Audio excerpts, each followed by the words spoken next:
very warm welcome to all my friends in the Law Ladder with Ankit. Guys, आज की ये video बहुत ही ज़्यादा इम्पोर्टेंट होने वाली है और इसका इम्पोर्टेंट होने का रीज़न सबसे बड़ा ये है कि दिल्ली बार काउंसिल के अंदर जितने भी अपकमिंग यंग लॉयर्स हैं उनको अपना एनरोलमेंट करवाने में कई बार बहुत ज़्यादा डिफ़िकल्टी फेस करनी पड़ती है। कैसे एनरोलमेंट कराएं, कहाँ जाएं और कैसे इसका प्रोसेस रहता है। गाइस, आज की इस वीडियो के अंदर हम स्टेप बाय स्टेप एक एक चीज़ कवर करेंगे।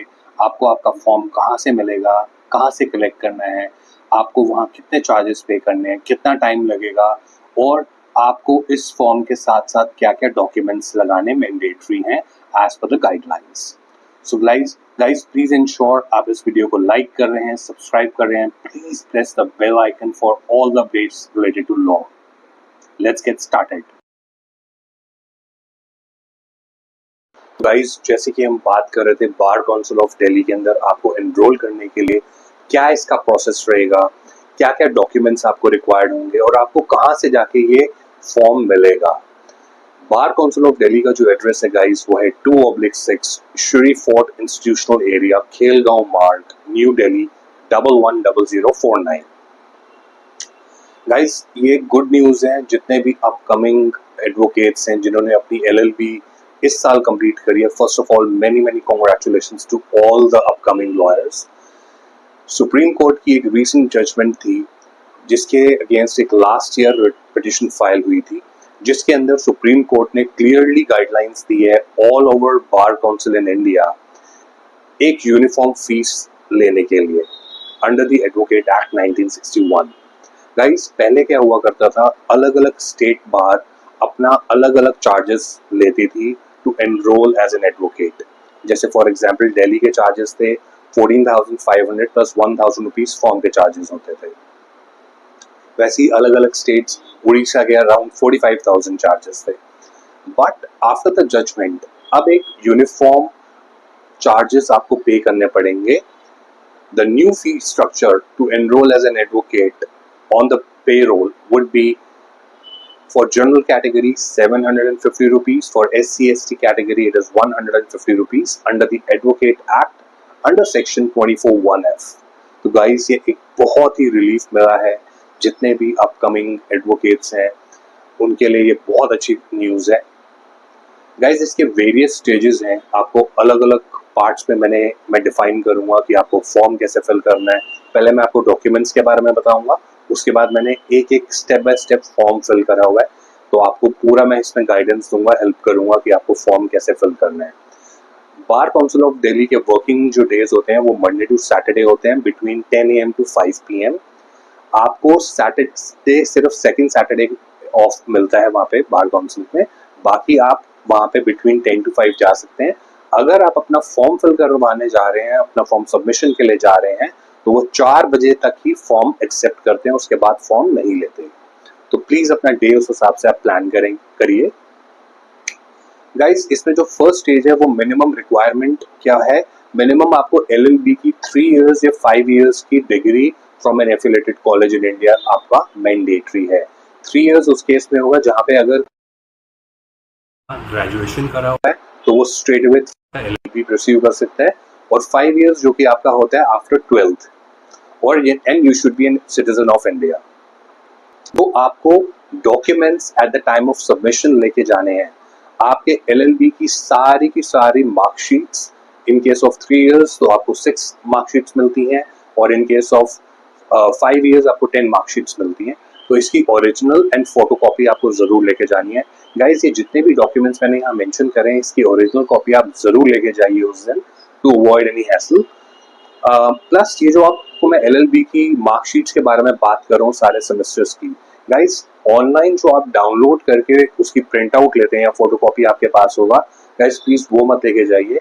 जो आपको आपके कॉलेज से स्टैम्प एंड साइंड मिलती हैं मार्कशीट्स, आपको उसी की फोटोकॉपी करवा के और ओरिजिनल आप कैरी करके लेके जा सकते हैं। प्लस आपको अपना attendance and character certificate on the college letter head submit कराना होगा। ये आपका वो ओरिजिनल ही सबमिट करेंगे गाइस, तो आप अपनी कॉपी पहले अपने पास आप रख सकते हैं, ओरिजिनल आप वहाँ पे सबमिशन के लिए देंगे। अगर आपकी 3 years की LLB है तो आपको आपके पहले जो आपने ग्रेजुएशन करी है उसका आपको मार्कशीट, आपको माइग्रेशन सर्टिफिकेट और आपको उसकी डिग्री भी देनी होगी फोटोकॉपी। 10th-12th की मार्कशीट एंड सर्टिफिकेट आपका मैंडेटरी है।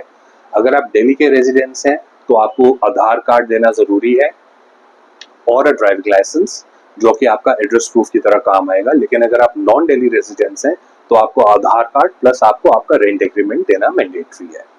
इसमें गाइस 2 एफिडेविट्स बनते हैं। एक एफिडेविट अगर आपकी एजुकेशन के बीच में कोई गैप है। गाइस यहाँ पे मैं गैप के बारे में अगर आपको थोड़ा डिटेल में बता दूं, अगर आपने अपनी 12th पास करी है और LLB परस्यू करने से पहले कोई गैप है, कोई भी आपका 1 साल 2 साल का कोई भी गैप अगर इन केस रहा है, तो आपको वो तब आपको वहाँ एफिडेविट के थ्रू मेंशन करना है कि आप उस टाइम पे क्या कर रहे थे। और अगर आपका ग्रेजुएशन कंप्लीट के बाद LLB परस्यू करने के बीच में भी कोई गैप है, तो आप वो भी मेंशन करेंगे कि आप उस टाइम के बीच में क्या कर रहे थे। दूसरा जो आपका एफिडेविट होगा उसके अंदर आप अपना पूरा सबमिशन देंगे कि आपने अपनी LLB कब कंप्लीट करी और कौन से कॉलेज से कंप्लीट करी। ये पूरा फॉर्मेट आपको किसी भी कोर्ट से मिल जाता है। आपको गाइज इसके बाद 2 सीनियर एडवोकेट्स के सिग्नेचर ऑन द फॉर्म, मैं आपको उसका पूरा आपको वीडियो के अंदर कवर करूंगा कैसे होते हैं। स्टैंप एंड साइन उनके लगेंगे। सीनियर एडवोकेट का मतलब गाइज यहाँ पे ये है कि जिनको minimum 10 years on roll practice experience होगा, आप उन्हीं से सिग्नेचर एंड स्टैम्प करवा सकते हैं इसके अंदर। गाइज ये आपका फॉर्म है। इस फॉर्म के अंदर आपको अपना पूरी डिटेल्स भरनी है, आपको अपना नेम भरना है, आप किस यूनिवर्सिटी से पास आउट हुए हैं, ये आपको 2-3 चीजें यहाँ फर्स्ट पेज पे भरनी है और उसके बाद लास्ट में आप एकदम यस भर देंगे कि आपकी university bar council of India से रजिस्टर्ड एफिलेटेड है। नेक्स्ट पेज पे आप आएंगे, आपको अपने यहाँ 10th 12th और अगर आप ग्रेजुएशन पहले कर चुके हैं उसका, प्लस आपके LLB 3 और 5 इयर्स का नंबर्स, आपका कितना परसेंटेज रहा, आप कौन सी यूनिवर्सिटी से पास आउट है बोर्ड, वो आपको यहाँ सारा मेंशन करना है।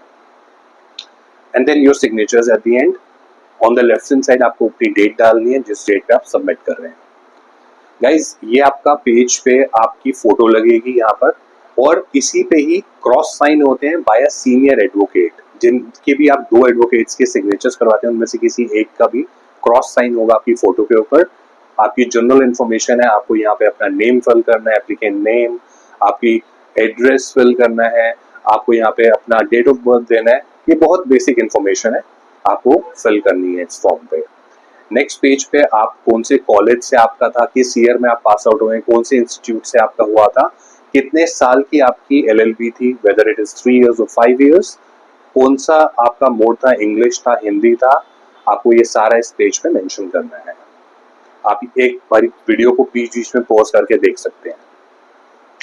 इस पे अगर आपका फर्स्ट B कॉलम कहेगा, आपका ग्रेजुएशन के डिटेल्स डालेंगे, आपने कौन से साल में करी थी, किस यूनिवर्सिटी से करी थी और आपका किस टाइम पीरियड पे खत्म हुआ था, वो सारा आपका इस पेज पे आ जाएगा।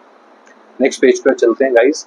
ये पॉइंट नंबर 8 जो है, इसके अंदर आप अपना पूरा मेंशन करेंगे कि आपको क्या क्या डॉक्यूमेंट्स आप सबमिट कर रहे हैं बार काउंसिल को, जैसे आपका 10th-12th का मार्कशीट, सर्टिफिकेट्स, आपकी LLB की मार्कशीट्स, अगर इन केस आपका ग्रेजुएशन है उसकी मार्कशीट्स एंड सर्टिफिकेट्स, प्लस आपका आधार कार्ड, आपका attendance come character certificate and provisional certificate from your college. Plus इसके बाद गाइस पॉइंट नंबर 9 से लेके पॉइंट नंबर 18 तक आपको लेफ्ट हैंड साइड पे एंड राइट हैंड साइड दोनों जगह सिग्नेचर्स आप कर सकते हैं। और इसमें आपका बेसिकली एम्प्लॉयमेंट का इंफॉर्मेशन होता है। अगर आपने कभी पहले काम करा हो कहीं पे भी, आपको ये सबमिशन देना होगा गाइस कि अभी आप कहीं पे भी वर्किंग नहीं है। As per the guidelines to become a member of bar council, you have to ensure कि आप कहीं पे वर्किंग ना हो, आपको तभी ही ये आगे सबमिशन मिलता है। इसके बाद हम गाइज अगर नेक्स्ट पेज पे चलें, यहाँ पे भी आपको वही आपके अपने सिग्नेचर्स करने हैं। नेक्स्ट पेज ये आपका फॉर्म आ जाता है जिसके ऊपर आप अपने जितने भी सीनियर एडवोकेट्स हैं, 2 एडवोकेट सीनियर एडवोकेट्स के आप ये यहाँ पर आपका एक एडवोकेट इन्फॉर्मेशन अपनी भरेंगे जिसमें उनका रजिस्ट्रेशन नंबर भरता है, उनका एनरोलमेंट नंबर होता है, सिग्नेचर एंड स्टैम्प होता है। एंड ये similarly second advocate senior advocate से आप अपना इन्फॉर्मेशन फिल करवाएंगे, सेम फॉर्मेट है। नेक्स्ट पेज पे आ जाते हैं गाइज, यहाँ पे आपके सिर्फ सिग्नेचर्स होंगे। इसके बाद यहाँ पे आप अपनी इन्फॉर्मेशन भरेंगे, योर नेम, बेसिक डिटेल्स हैं guys, name, father name and then which university you have passed out. Next page आपका यहाँ पे सबसे ऊपर टॉप पे आपको फिल करना है कि अगर आप दिल्ली से पास आउट हैं और आप नॉन दिल्ली लॉ ग्रेजुएट हैं, तो आप जहाँ पर भी हैं वो ए या बी में आप सिलेक्ट कर सकते हैं।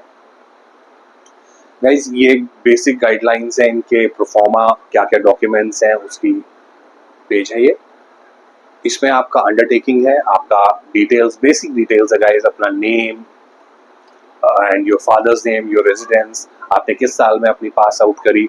सिमिलरली नीचे आपको अपना name, house address, mobile number and email ID mention करना है विद योर सिग्नेचर्स। ये भी आपकी एक अंडरटेकिंग है गाइज, जो कि आपको फिल करना बहुत मैंडेटरी है अंडर चैप्टर 8 रूल 105A। ये आपको इसमें आपका again name, your father's name, your address and signatures आपने फिल करने हैं। एंड गाइज ये आपका लास्ट पेज आ जाता है जिसके अंदर आपको आपका आई कार्ड, जो कि आपका लाइसेंस होता है, उसके लिए आपको ये फिल करना है। तो इसके अंदर भी आप अपनी बेसिक डिटेल्स भरेंगे, आपका name, father's name and then followed by आपका ब्लड ग्रुप क्या है। आपको ये सारा बहुत बेसिक डिटेल्स फिल करना है विद योर सिग्नेचर्स। तो गाइज जैसे आपने ये देखा, ये सारा का सारा हमारे को इन डिटेल वीडियो मैंने कवर करा है आपके एनरोलमेंट के लिए, and only this is for bar council of Delhi. I hope ये वीडियो आपके लिए बहुत यूजफुल रहा होगा। सो गाइज प्लीज इंश्योर, अगर आपको और डिटेल्स चाहिए, do like, subscribe and press the bell icon for all the updates related to law. I thank you very much in the Law Letter with Ankit. You have a great day.